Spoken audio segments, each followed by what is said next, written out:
اعوذ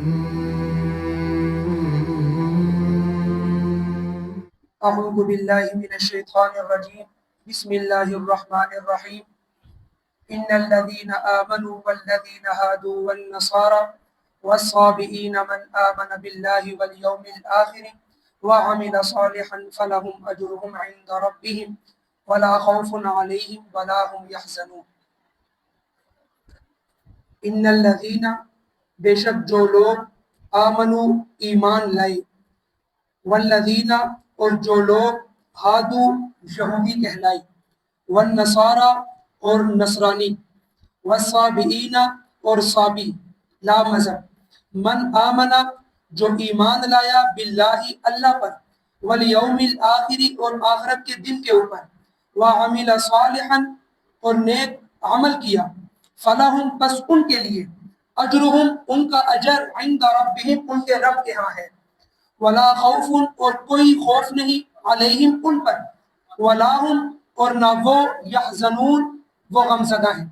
جیسا کہ ہم لوگوں نے آخری درس میں اس سے پچھلی آیت کے بارے میں پڑھا تھا کہ اللہ تبارک و تعالیٰ نے 61 نمبر آیت میں ذلت اور مسکنت یعنی کہ محتاجی یہودیوں کے اوپر ڈال دی ہے۔ پھر ہم نے یہ بیان کیا تھا کہ اللہ تبارک و تعالیٰ نے جب آیت میں یہ بیان کیا تو آج کل کے دور کے لحاظ سے اگر دیکھا جائے تو یہودی تو اپنی آبادکاری میں یا اپنی سازشوں میں سب سے آگے ہیں۔ تو اس آیت کا مطلب کیا ہے؟ تو اس آیت کا مطلب یہی ہے کہ اب اللہ تبارک و تعالیٰ ان کو قیامت تک وہ عزت اور شہرت نہیں دے گا، یہ دنیا میں جب بھی اپنی آبادکاری کریں گے تو کسی کے اوپر منحصر ہو کر کریں گے۔ آج بھی اسرائیل جو آباد ہے، جو یہودی آباد ہے، یہ کئی ممالک کے اوپر ان کا انحصار ہے۔ اگر وہ 3 دن کے لیے، ہفتے کے لیے پیچھے ہٹ جائیں تو یہ یہودی ہفتہ بھی نہیں گزار سکتے اس دنیا کے اوپر، لہٰذا ہمیشہ یہ ذلیل قوم ہو کر گزاریں گے اپنی زندگی۔ بہرحال اللہ تبارک و تعالیٰ نے پچھلی آیت میں اور پچھلی تمام آیات میں اللہ تبارک و تعالیٰ نے ان کے حالات کو بیان کیا کہ یہودیوں نے، بنی اسرائیلیوں نے موسیٰ علیہ السلام کے ساتھ کیا کیا کہ جب موسیٰ علیہ السلام نے ان اپنے بنی اسرائیلیوں کو، یہودیوں کو جب نکالا فرعون کی قوم سے، جب وہ ان کو اذیتیں دے رہے تھے، جب ان کو نکالا تو انہوں نے اس وقت بھی اللہ کا شکر ادا نہیں کیا، بلکہ ان کو وہاں سے نکال کر پھر ان کو سمندر سے بھی بچایا، ان کو سمندر بھی پار کروا دیا۔ جب موسیٰ علیہ السلام پہنچے صحرائے سینا میں خلیج سویز کو کراس کر کے، تو اس وقت بھی پھر اس کے بعد انہوں نے یہ کیا کہ موسیٰ علیہ السلام سے کہا کہ اے موسیٰ، ہمارے پاس کوئی ایسا دستور نہیں ہے، کوئی ایسا قانون نہیں ہے کہ جس کو ہم آگے رکھ کر اپنی زندگی گزاریں۔ پھر اس کے بعد موسیٰ علیہ السلام نے اللہ تبارک و تعالیٰ سے دعا کی، اللہ تبارک و تعالیٰ نے 40 راتوں کے لیے اپنے پاس بلایا اور ان کو تورات دی کہ جس میں قانون ہی ذکر ہے، جس میں دیوانی کیس ہی ذکر ہے، جس میں فوجداری قانون ہی ذکر ہے، یعنی تمام وہ قانون جو بابدا اللہ تبارک و تعالیٰ نے اس قرآن مجید کے اندر اتارے ہیں، وہ اس تورات کو قانونی کتاب ہی کہا جاتا ہے، اس میں بہت سارے قانون ہیں۔ پھر اس کے بعد جب موسیٰ علیہ السلام آئے تو آگے دیکھا کہ یہ لوگ بچڑے کی عبادت کر رہے ہیں۔ پھر اس وقت انہوں نے کہا کہ ہم نہیں مانتے کہ آپ کے پاس جو کتاب ہے یہ اللہ تبارک و تعالیٰ کی طرف سے ہے۔ پھر اس وقت موسیٰ علیہ السلام نے کہا کہ تم کیسے مانو گے؟ انہوں نے کہا جب تک کہ ہم خود اللہ سے ہم کلام نہ ہو گے۔ پھر اللہ تبارک و تعالیٰ کو ان کی یہ نافرمانی اتنی بری لگی کہ اس وقت پھر اللہ تبارک و تعالیٰ نے ان کو پہاڑ پر بلا کر پھر ان 70 آدمیوں کو جو موسیٰ علیہ السلام اپنے ساتھ لے کر گئے تھے، ان کے اوپر ایسی تجلی اتاری، صرف اور صرف تجلی اتری اور یہ سب کے سب ہلاک ہو گئے۔ پھر اللہ تبارک و تعالیٰ نے کہا کہ ہم نے موسیٰ علیہ السلام کے کہنے کے اوپر، پھر موسیٰ علیہ السلام نے دعائیں کی کہ اے اللہ، اب یہ 70 آدمی میں اپنے ساتھ لے کر آیا تھا، اگر یہ میرے ساتھ واپس نہ گئے تو وہ قوم اور قبیلہ پھر آپ کے مخالف اور ہمارے مخالف ہو جائیں گے، لہٰذا یہ پھر دین اسلام کی طرف نہیں آئیں گے، اب کیا کیا جائے؟ پھر اس وقت اللہ تبارک و تعالیٰ نے کہا ثم بعثناکم من بعد موتکم، پھر ہم نے تمہیں زندہ کیا من بعد موتکم، تمہارے مرنے کے بعد، تمہاری موت کے بعد۔ پھر اس کے بعد اللہ تبارک و تعالیٰ نے ان کے اوپر انعامات کیے کہ ان کے اوپر بادل ہمیشہ ان کے اوپر سائبان کی طرح رہتا، اور اس کے علاوہ اللہ تبارک و تعالیٰ نے ان کے اوپر من و سلوہ اتارے۔ پھر اللہ تبارک و تعالیٰ نے ان کے اوپر رزق اتارا۔ پھر انہوں نے اللہ تبارک و تعالیٰ سے کہا کہ اے اللہ، اب ہم اس من و سلوہ کو کھا کھا کر ہم لوگ اکتا گئے ہیں، اب ہمارے لیے کچھ نیا ہونا چاہیے۔ تو اللہ تبارک و تعالیٰ نے کہا کہ تم جا کر جہاد کرو، اگر تم جہاد کرتے ہو تو وہ چیزیں تمہاری ہیں۔ بہرحال انہوں نے جہاد کا انکار کیا۔ پھر اللہ تبارک و تعالیٰ نے، اچھا، پہلی دفعہ جب انہوں نے جہاد کا اعلان کیا تو اس وقت انہوں نے من و سلوہ کا تذکرہ نہیں کیا تھا، بلکہ اس وقت یہ ہوا تھا کہ اللہ تبارک و تعالیٰ نے کہا کہ اب تمہارے پاس صحرائے سینا ہے، اب تم لوگ یہاں پر آباد ہو چکے، کیونکہ 6 لاکھ افراد تھے، 6 لاکھ، تو اللہ تبارک و تعالیٰ نے حکم دیا کہ تمہارے پاس ہی شام اور فلسطین کی سرزمین ہے. اگر ابھی بھی آپ میپ اٹھا کر دیکھیں تو صحرائی سینہ تقریباً سعودی عرب کے آس پاس اور وہ اردن کے ساتھ ہے. اور اس کے ساتھ ہی اگر آگے آپ مشرق والی سائڈ پر چلے جائیں تو وہاں پر آپ کو ملے گا شام اور فلسطین. یہ جو ساری ایک ہی پٹی چلی آ رہی ہے اور شام کے ساتھ ہی آگے وہ ترکی ہے. بہرحال اللہ تبارک و تعالیٰ نے کہا کہ تم یہاں سے چلو، تم جا کر شام اور فلسطین میں جہاں سے یعقوب علیہ السلام آئے تھے تم جا کے اپنے آباء و اجداد کی زمین کو فتح کرو. وہاں پہ قوم عمالقہ آباد ہو چکی ہے اور وہ قوم عمالقہ اللہ کی نافرمان قوم ہے، تو آؤ جہاد کرو. انہوں نے جہاد سے انکار کر دیا. پھر اللہ تبارک و تعالیٰ نے جب تک کہ یہ نسل ختم نہیں ہوئی جس نے اللہ تبارک و تعالیٰ کی اس حکم کی نافرمانی کی تھی، تو پھر اللہ تبارک و تعالیٰ نے اس وقت تک ان کو صحرائی سینہ میں بھٹکائے رکھا. پھر اس کے بعد یہ لوگ اٹھے. اگلی 40 سال کے بعد جب ان کی نئی نسل آئی اس وقت موسیٰ علیہ السلام بھی فوت ہو چکے تھے، ان کے بڑے بھائی ہارون علیہ السلام بھی فوت ہو چکے تھے. پھر وہ یوشع بن نون علیہ السلام کی رہنمائی میں انہوں نے جا کر جہاد کیا اگلی نسل نے. پھر بہرحال یہ ایک الگ چیز ہے، لیکن اس سے پہلے جب انہوں نے ایک شہر فتح کیا اریحا نامی، اس وقت اللہ تبارک و تعالیٰ نے کہا کہ اب تم لوگوں نے یہ شہر فتح کر دیا ہے تو اب تمہارے لیے وہ تمام چیزیں ہیں کہ جن کی تم نے ڈیمانڈ کی ہے، لہٰذا اب تم لوگ اپنے آپ کو جھکا کر اس شہر میں داخل ہو، اپنے اندر عاجزی پیدا کرو. انہوں نے یہ چیز نہیں کی اور ساتھ ہی اللہ نے کہا وَقُولُوا حِطَّةٌ، تم اللہ سے توبہ اور استغفار کرتے ہوئے داخل ہو. انہوں نے کیا کیا کہ انہوں نے حِطَّةٌ کی بجائے حِنطَةٌ کہنا شروع کر دیا، یعنی کہ گندم یعنی انہوں نے اللہ تبارک و تعالیٰ کے ہر حکم کی نافرمانی کی، چاہے وہ عام ہو چاہے وہ خاص ہو. اب اس کے بعد پھر اللہ تبارک و تعالیٰ نے ایک اور آیت ذکر کی، لیکن یہ آیت پہلے ہی ذکر ہے اس شہر کی آبادی، اس شہر کو فتح کرنے سے یہ واقعہ پہلے کا ذکر ہے.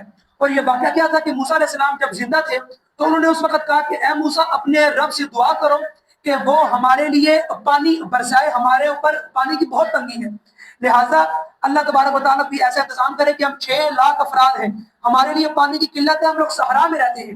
تو اس وقت پھر موسیٰ علیہ السلام نے دعا کی کہ اے اللہ ان کے لیے تو پانی کا کوئی انتظام کر. اس وقت پھر اللہ تبارک و تعالیٰ نے ان کے لیے 12 چشمے اس وقت پھوٹے ایک ہی پتھر سے. اللہ تبارک و تعالیٰ نے کہا کہ اَنِضْرِب بِعَصَاكَ الْبَحْرَ، کہ اے موسیٰ تم اپنی لاٹھی مارو حجر یعنی کہ اس درخت کے اوپر. اس وقت 12 چشمے پھوٹے. اثنتا عشرۃ عینا قد علم كل اناس مشربهم، تحقیق ہر گروہ جان گیا اپنی گھاٹ کی جگہ، اپنی پانی پینے کی جگہ. اب یہاں سے آگے پھر اللہ تبارک و تعالیٰ نے ذکر کیا کس چیز کو کہ جب انہوں نے کہا کہ اے موسیٰ ابھی ہم ہر چیز سے اگا گئے ہیں، اب اللہ سے دعا کرو کہ اللہ ہمارے لیے اس زمین سے وہ چیزیں اگائے. اور وہ چیزیں کیا ہے؟ وہ ہے ککڑی، وہ کیا ہے؟ وہ ہے لہسن، وہ کیا ہے؟ وہ ہے دالیں. یعنی یہ چیزیں مانگی جو کہ تھوڑی بہت ذائقے کے اعتبار سے چٹپٹی ہیں. یعنی انہوں نے یہ چیز کی.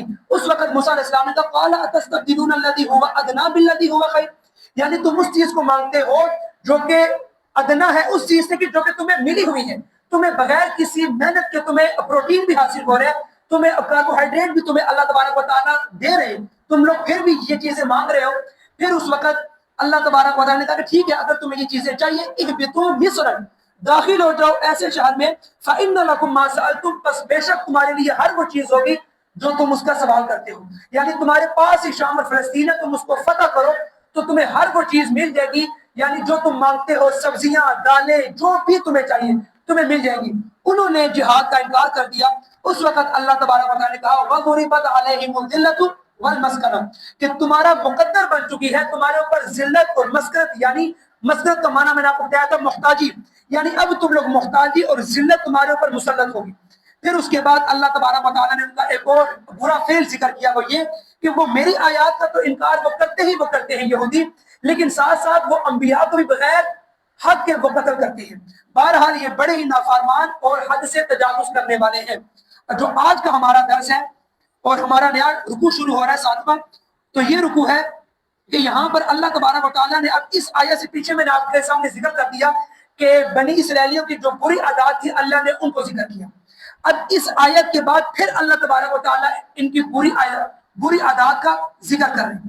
لیکن یہ جو بیچ میں آیت ہے جو آج ہمارا درس ہے، یہ کیوں اتنا اہم ہے کہ اللہ تبارک و تعالیٰ نے اس آیت کے اندر ایک وہ قانون بتلا دیا ہے، یعنی کہ یہ اگلی آیات اور پچھلی آیات کے بالکل درمیان میں اللہ تبارک و تعالیٰ نے اس آیت کو ذکر کیا ہے.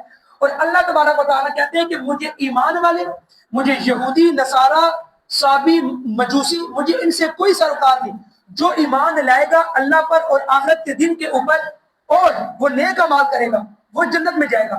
بہرحال اس کے اوپر یہودیوں کا بہت بڑا اعتراض بھی ہے کہ یہاں سے ثابت نہیں ہے کہ ایمان پہ رسالت، کہ حضور صلی اللہ علیہ وسلم کی رسالت کو ماننا کوئی ضروری نہیں ہے۔ یہودی اس بات کو بھی، بہرحال اس کا جواب آگے دیا جائے گا۔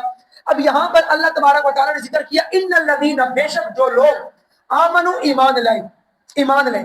اب یہ غور سے سنیے گا، ایمان لائے۔ آپ صلی اللہ علیہ وسلم کے دور کے اندر منافقین بھی ایمان لائے تھے، لیکن وہ ایمان سرسری طور پر، ظاہری طور پر تھا، اندر سے وہ لوگ ایمان نہیں لائے تھے۔ لہذا جب بھی قرآن مجید میں ان الذین آمنو یہاں پر کہیں پر بھی آئے گا، وہاں سے مراد پکے مسلمان مراد ہوں گے، منافقین مراد نہیں ہوں گے، کیونکہ اس دور میں منافقین بھی ایمان لائے تھے۔ لیکن اللہ تبارک و تعالیٰ جب بھی ایمان والوں کا تذکرہ کرتا ہے تو یہ وہی ایمان والے ہوتے ہیں جو کہ پکے اور جن کی اموات ایمان کے اوپر ہوئی ہوں، جن کی شہادتیں ایمان کے اوپر ہوئی ہوں۔ لہٰذا اس سے مراد ہے ان الذین آمنوا، بے شک وہ لوگ جو ایمان لائیں، والذین ہادوا، اور جو لوگ یہودی کہلائیں۔ لہٰذا یہاں پر شیخ الہند رحمہ اللہ نے فرمایا ہے، ایک وہ تفسیر کی ہے یہاں پر بڑی ہی زبردست اور مجھے بڑی اچھی لگی ہے، اور وہ یہ چیز کہ اللہ تبارک و تعالیٰ نے کہا کہ جو لوگ یہودی کہلائے، جو لوگ یہودی بنے۔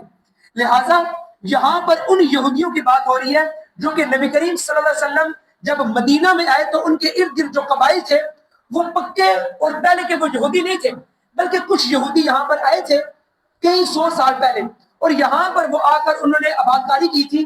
تو یہاں پہ جو عربی نسل لوگ تھے، جن کی وہ نسل عربی تھی، جو کہ اسماعیل علیہ السلام کے خاندان سے تھے، جو کہ اسحاق علیہ السلام کی آگے خاندان میں سے آئے تھے، ان لوگوں نے یہودی مذہب کو وہ قبول کیا تھا۔ لہٰذا ان وہ قبائل کو اللہ تبارک و تعالیٰ یہ بات دلا رہے، یہ بات یاد دلا رہے کہ والذین ہادوا، اور جو لوگ یہودی کہلائے، والنصارى، اور جو لوگ نصارہ کہلائے، عیسائی کہلائے، والصابئین، اور جو صابی کہلائے یعنی کہ لا مذہب، اس کے بارے میں بھی آپ کو آگے ذکر ہوگا۔ اب یہاں پہ اللہ تبارک و تعالیٰ نے پہلا جو گروہ ذکر کیا وہ گروہ ذکر کیا ایمان والے، یعنی جو لوگ ایمان لائے۔ دوسرا والذین ہادوا، اور جو لوگ یہودی کہلائے۔ یہودیوں کو یہودی کیوں کہا جاتا ہے؟ اس کے اوپر دو وجوہات ہیں جو کہ عام طور پر ہر مفسرین کرام اس کو بیان کرتا ہے۔ نمبر ایک کہ یہودیوں کو یہودی ایک تو اس طور پہ کہا جاتا ہے کہ یعقوب علیہ السلام کے چوتھے نمبر پر جو بیٹا تھا یہودا، وہاں سے ان کی نسل چلی ہے، اس بات پر ان کو کہا جاتا ہے یہودی۔ اور نمبر دو، جب اللہ تبارک و تعالیٰ نے ان کو موت دی تھی، جب موسیٰ علیہ السلام اپنے ساتھ 70 آدمی لے کر گئے تھے، جو میں نے بھی آپ کے سامنے وہ ذکر بھی کیا کہ کوہ طور پر چلو، وہاں پر اللہ تبارک و تعالیٰ آپ سے ہم کلام ہوں گے، اس وقت پھر اللہ تبارک و تعالیٰ نے ان کو موت دے دی تھی۔ ثم بعثناکم من بعد موتکم، پھر اللہ نے کہا ہم نے تمہیں زندہ کیا تمہاری موت کے بعد۔ لیکن اس سے پیچھے کیا ہوا کہ اس وقت موسیٰ علیہ السلام نے دعا کی انا ہدنا الیک، کہ بے شک ہم رجوع کرتے ہیں آپ کی طرف، ہم رجوع کرتے ہیں۔ لہٰذا یہاں سے مصدر نکالا ہے اور یہاں سے نکالا ہے ہادو ہودن، یعنی یہاں ہادو ہودن اس لفظ میں سے ان کو یہودی کہا جانے لگا۔ یہاں سے ہادو، پہلے یہ ہادو، پھر وہاں سے یہ لوگ عبرانی زبان میں یہودی کہلائے۔ بہرحال اس کی الگ الگ تفاسیر ہیں، لیکن بہرحال جو کہا جاتا ہے وہ یہی کہا جاتا ہے کہ یعقوب علیہ السلام کی وجہ سے ان کو یہودی کہا جاتا ہے۔ تو ان کا لقب تھا اسرائیل، اور پھر آگے انہی کی اولاد میں سے ہے تو کیا ہے، بنی اسرائیل کو ان کو کہا جاتا ہے، اور یہودا ان کے بیٹے کا نام تھا تو یہودی وہاں سے کہا جانے لگا۔ اور یہ یہودی اتنی خبیث قوم تھی، اتنی خبیث، یعنی کہ اسے اگر کہا جائے کہ دنیا کی سب سے شرارتی قوم تو اس سے بڑھ کر اور کوئی نہیں ہوگا۔ انہوں نے انبیاء کو بغیر حق کے وہ قتل کیا، ناجائز قتل کیا، ایک تو ان کا یہ بڑا گناہ، پھر اوپر سے ان کے اندر عقائد باطلہ اتنے زیادہ تھے، ان کے عقیدے اتنے خراب تھے کہ آپ اس کا تصور نہیں کر سکتے۔ ایک اس کا آپ سوچئے کہ ان کا ایک عقیدہ یہ تھا کہ ٹھیک ہے اللہ تبارک و تعالیٰ کے جسم کے بارے میں ہم یہ نہیں کہتے کہ جسم ہے، لیکن اللہ کا ایک جسم ہے، وہ جسم مانتے تھے۔ ہاں ان کے میں اختلاف تھا، وہ یہ کہتے تھے کہ ہماری طرح ان کا نہیں ہے جسم، لیکن وہ اللہ تبارک و تعالیٰ کے لیے ایک جسم کو مانتے تھے۔ یہ ایسی قوم تھی۔ پھر انہوں نے انبیاء کو قتل کیا۔ پھر ان کا ایک اور بہت ہی برا عقیدہ یہ تھا کہ نعوذ باللہ، خود تورات کے اندر بھی ذکر ہے کہ ہارون علیہ السلام کو موسیٰ علیہ السلام نے خود مارا ہے۔ ہارون علیہ السلام کو خود قتل کیا اپنے ہاتھوں سے، کس نے؟ موسیٰ علیہ السلام نے۔ حالانکہ وہ کیوں ماریں گے جبکہ اللہ تبارک و تعالیٰ نے سورۃ طٰہٰ کے اندر خود فرمایا کہ موسیٰ علیہ السلام نے کہا وَأَشْرِكْهُ فِي أَمْرِي کہ اے اللہ میری اس تبلیغ میں، میرے اس معاملے میں میرے ساتھ ہارون علیہ السلام کو بھی شامل کر دے. ہوا افصح منی لسانا کہ اے اللہ ہارون علیہ السلام زبان کے اعتبار سے، فصاحت کے اعتبار سے مجھ سے بہتر ہیں. جب موسیٰ علیہ السلام کے بڑے بھائی ہارون علیہ السلام ہیں، ان کی دعائیں قرآن مجید میں ذکر ہیں، تو یہودی کہا کرتے تھے کہ نہیں ہارون علیہ السلام نے ان کو مارا ہے، ہارون علیہ السلام کو مارا ہے موسیٰ علیہ السلام نے. بہرحال ایک تو ان کا عقیدہ یہ تھا. دوسرا ان کا عقیدہ یہ تھا کہ سلیمان علیہ السلام نے جادو سیکھا ہوا تھا، سلیمان علیہ السلام جادو کرتے تھے. بہرحال پھر اللہ تبارک و تعالیٰ نے اسی صورت کے اندر ہی، ابھی وہ کچھ رکوع کے بعد ان کا بھی وہ تذکرہ آئے گا، اللہ تبارک و تعالیٰ نے کہا کہ سلیمان علیہ السلام نے جادو نہیں سیکھا، وہ تو ہم ان کو بتلاتے تو وہ آگے اس طرح عمل کرتے. بہرحال یہودیوں نے ہر ایک نبی کے اوپر الزام لگائے. ایک الزام یہ لگایا کہ نعوذ باللہ داؤد علیہ السلام نے سلیمان علیہ السلام کے مر جانے کے بعد ان کی بیوی کو اپنے پاس بند رکھ لیا، وہ ان کو خوبصورت لگتی تھی. بہرحال جتنا جھوٹ اور جتنا برا وہ سوچ سکتے تھے انہوں نے وہ اپنے انبیاء کے بارے میں سوچا. یہ اتنی شرارتی قوم ہے. پھر بھی اس کے بعد پھر اللہ تبارک و تعالیٰ نے جب یہ تمام چیزیں ان کے اندر تھی، جب عیسیٰ علیہ السلام ہے تو عیسیٰ علیہ السلام کے اوپر بھی یہودیوں نے سب سے پہلے الزامات لگانا شروع کر دیے، سب سے پہلے. بہرحال ایک دن انشاءاللہ العزیز سورہ مائدہ کے اندر 6 سپارے میں لا یحب اللہ میں انشاءاللہ ایک دن ہم آپ کو بتلائیں گے کہ عیسائی مذہب کہاں سے خراب ہوا، ان میں کتنے وہ گروہ بنے جو اب تک چلے آ رہے ہیں، اور یہودی کہاں سے خراب ہوئے اور یہودیوں نے کیا کیا.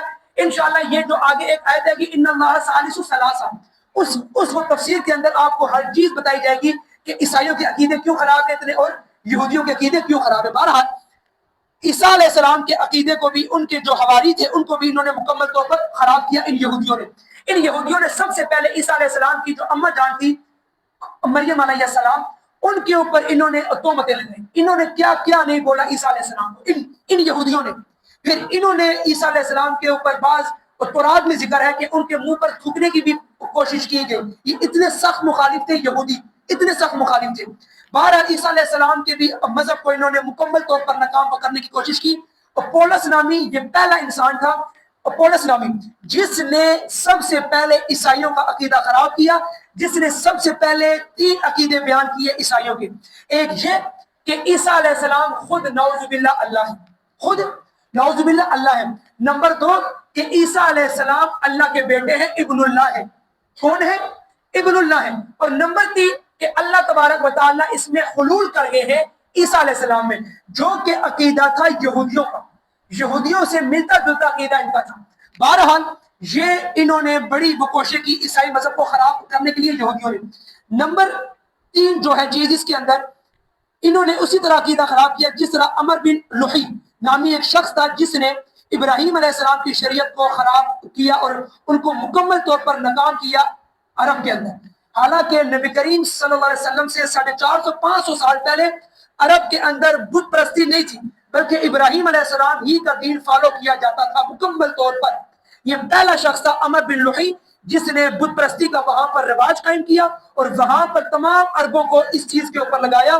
اسی لیے جب نبی کریم صلی اللہ علیہ وسلم آئے، جب وہاں پر ان کو بھیجا کیا تو اس وقت مکہ میں 360 بت تھے جو کہ خانہ کعبہ کے اندر رکھے تھے، صرف ایک اس شخص کی وجہ سے. بہرحال بہت ساری خرابیاں تھی. اب یہ جو عیسائی ہیں، عیسائیوں کے اندر ایک عقیدہ ہے کیتھولک اور ایک گروہ ہے کہ جس کا نام ہے پروٹسٹ. یہ 2 ایسے عقیدے ہیں کہ جو اس وقت مکمل طور پر مشرکانہ عقیدے ہیں، اور تقریباً عیسائی مذہب کے لوگ اپنے جو بڑے جو رہنما ہیں وہ انہی میں سے چنتے ہیں. ہمیں تو کہا جاتا ہے کہ مسلمان کیوں اپنے علماء کو چنے، مسلمان کیوں اپنے دیندار طبقے کو آگے لائے. عیسائی مذہب اب بھی یہ دیکھتا ہے کہ اس کا مذہبی طور پر کس عقیدے سے تعلق ہے. اگر یہ ہو جائے تو فوری طور پر اس شخص کو آگے لایا جاتا ہے تاکہ، اور یہ دونوں عقیدے مکمل طور پر مشرکانہ عقیدے ہیں، مکمل طور پر خلاف عقیدے ہیں کہ جو کہ شرک کے اوپر مبنی ہیں. بہرحال یہ تھے نصارہ. اس کے بعد اللہ تبارک و تعالیٰ نے ذکر کیا والصابئین صابی. یہ صابی کون ہے؟ صابی جو گروہ ہے اس کے مطابق اس کی جو تفاسیر ہیں، تمام وہ تفاسیر وہ یہی ہیں کہ اس وقت جو لوگ تھے نبی کریم صلی اللہ علیہ وسلم کے دور کے اندر، یہ وہ لوگ تھے جو کہتے تھے کہ ہم ابراہیم علیہ السلام کی شریعت کو مکمل طور پر فالو کرتے ہیں، ابراہیم علیہ السلام کی چیزوں کو مانتے ہیں۔ بہرحال کچھ چیزیں تو تھی ان میں ابراہیم علیہ السلام کی، لیکن ہر چیز نہیں تھی۔ انہوں نے کچھ بت بنائے ہوئے تھے، ہر چیز کا ان کے پاس ایک ہیکل تھا، ان کے پاس ایک دیو تھا بت کی شکل میں۔ مثال کے طور پر ستارے ہیں تو ستاروں کا ایک ہیکل انہوں نے اپنے پاس بنایا ہوا تھا، چاند ہے، سورج ہے، یعنی ہر وہ چیز جو انسان سے بڑی ہے، جو کہ انسان سے بڑی ہے، انہوں نے ہر چیز کو ایک بت کی شکل میں بنایا ہوا تھا۔ بہرحال کہتے تو یہ تھے کہ ہم ابراہیم علیہ السلام کی شریعت کو فالو کرتے ہیں، لیکن ان کی تفاصیل کو دیکھ کر لگتا ہے کہ ان میں ابراہیم علیہ السلام کی چیزیں تو بہت ہی کم تھی، اکثر چیزیں ان کے اندر خرافات تھی، اور یہ اللہ کے علاوہ اور چیزوں کی پوجا زیادہ کرتے تھے۔ اگرچہ ان کے بارے میں آتا ہے کہ یہ لوگ قبلے کی طرف مڑ کر ہی نماز پڑھا کرتے تھے، قبلے کی طرف ہی، خانہ کعبہ کی طرف ہی۔ کیوں؟